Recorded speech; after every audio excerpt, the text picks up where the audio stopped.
ख्यालात की वजह से हुई है, क्या ये दुरुस्त है?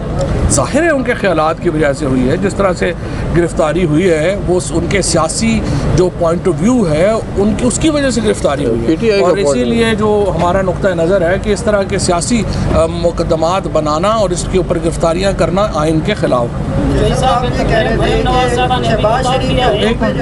नवाज साहबा ने भी खिताब किया है और कहा है कि औरत कार्ड ना खेले, क्योंकि मैं भी नवाज शरीफ साहब से मिलने गई थी तो मुझे भी गिरफ्तार किया गया था। और दूसरा ये कि इमरान खान साहब, दुश्मन इमरान खान साहब पीटीआई की क़यादत, गिरफ्तारी का कितना खदशा है?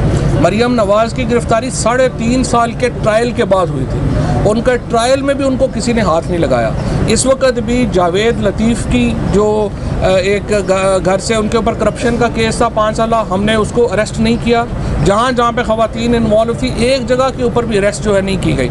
और मरियम नवाज़ के ऊपर सिर्फ छोटा सा 40 अरब रुपए का केस है, और अगर उसमें भी उन्होंने गिरफ्तार, उसके बाद भी वो तो ज़मानत के ऊपर कभी इधर कभी उधर फिर रही हैं और फड़फड़ा रही हैं और रोज़ाना बातें कर रही हैं। अगर पाकिस्तान में इस वक्त कानून होता या ये पाकिस्तान के बजाय किसी यूरोप वगैरह में कहीं पे होती तो ये 40-50 साल की कैद काट रही होती है इस वक्त जलसे करने के बजाय। Thank you. इमरान खान साहब की गिरफ्तारी का खदशा कितना है? इमरान खान की गिरफ्तारी का कोई खदशा है? सर आज उन्होंने इसको कंडेम किया है कि इन्होंने एक तरफ गिरफ्तार करा के दूसरी तरफ कंडेम करी जा रही है।